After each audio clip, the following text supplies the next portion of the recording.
প্রিয় বিবেক, বাবাময় পূর্ণ ঘরটা হয়ে যেদিন বাবাহীন শূন্য ঘর হবে, সেদিন টের পাবে বাবা কি ছিল।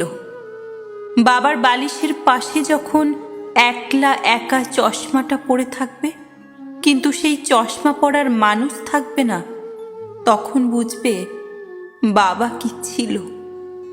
হ্যাঙ্গারে ঝুলানো বাবার সাদা পাঞ্জাবিটা যখন ঝুলবে, কিন্তু সেটা পরার মানুষ থাকবে না, তখন বুঝবে বাবা কি ছিল। বকা দেওয়ার পর যখন মাথায় এসে হাত বোলানোর মানুষ খুঁজে পাবে না, তখন বুঝবে বাবা কি ছিল।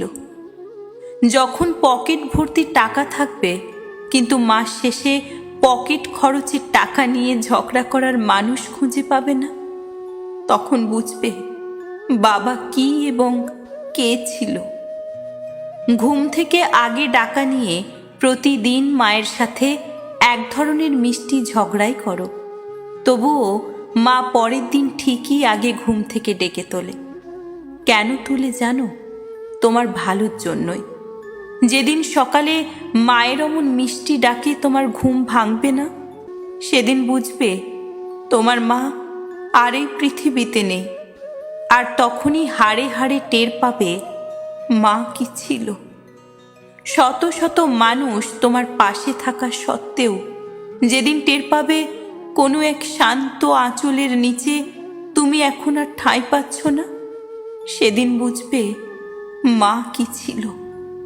103 ডিগ্রি জ্বর থাকার পর যখন বুঝবে এখন আর রাত জেগে তোমাকে কেউ পাহারা দেয় না, কিংবা তোমার মাথার পাশে বসে কেউ তোমার দিকে গভীর মমতাময়ী দৃষ্টিতে তাকিয়ে থাকে না, তখন বুঝবে মা কি ছিল। চারপাশের সকল রাগ আমরা দেখাই মায়েদের সাথে, তবুও তারা সব নীরবে সহ্য করে যান। কিন্তু যখন টের পাবে রাগ আছে, অভিমান আছে, শুধু তা দেখানোর মানুষটি নেই, তখন টের পাবে মা কি ছিল। রাতে ঘুমোতে গেলে যখন টের পাবে এখন আর গভীর রাতে কেউ বুকে কাঁথা টেনে দেয় না, তখন বুঝবে মা কে এবং কি ছিল। বাবা মা কি কেবলই দুটি শব্দ? তার চেয়ে বেশি কিছু নয়। প্রতিনিয়ত বাবা মাকে আমরা কি অন্য 8-10 জনের মানুষের সাথে মিলিয়ে ফেলছি না? কমার্শিয়াল ইরার সাথে তাল মিলাতে গিয়ে বাবা মাকে কি কথা শোনাচ্ছি না? আমাদের জন্য বাবা মায়ের নীরব স্যাক্রিফাইসের কথা কি একবারও জানতে চেষ্টা করেছি? একবারও কি উচিত ছিল না তাদের কাঁধে হাতটা রাখার, আলতো করে হলেও খানিকটা স্পর্শ করার, গভীর করে ছুঁয়ে দেওয়ার, বুকের সাথে বুক মিলিয়ে এক পৃথিবীর না পাওয়ার সকল অনুভূতির গল্প করার? আমরা কি করেছি? কেন করিনি? একবারও কি ভেবেছি? সত্যি বলতে বাবা মায়ের মতো করে এই পৃথিবীর আর কেউই আমাদের ভালোবাসতে পারে না, আর পারবেও না। যদি সম্ভব হতো তবে তারা তাদের কলিজাটাও আমাদের জন্য ছেড়ে দিতে কার্পণ্য করতো না, কারণ তারা বাবা মা। যা হবার হয়েছে, চলুন না সব ভুলে যাই।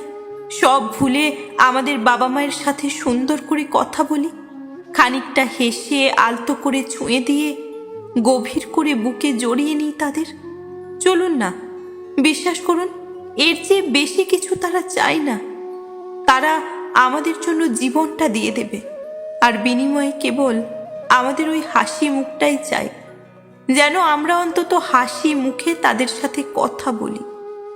আপনি আপনার জায়গা থেকে, সে তার জায়গা থেকে, আমি আমার জায়গা থেকে এক হয়ে যখন আমরা সবাই আমাদের জায়গা থেকে আমাদের বাবা মায়ের সাথে হাসি মুখে কথা বলবো, তখন হয়তো পৃথিবীটাও থমকে যাবে, আর পৃথিবীটা হয়ে উঠবে মায়ার, মমতার, ছুঁয়ে দেওয়ার আর শুদ্ধ ভালোবাসার। চলুন না অতীতের সব ভুলে মিষ্টি হেসে আমাদের বাবা মাকে বুকে গভীর করে জড়িয়ে ধরি। ভালো থাকুক এই পৃথিবীর সকল বাবা মা।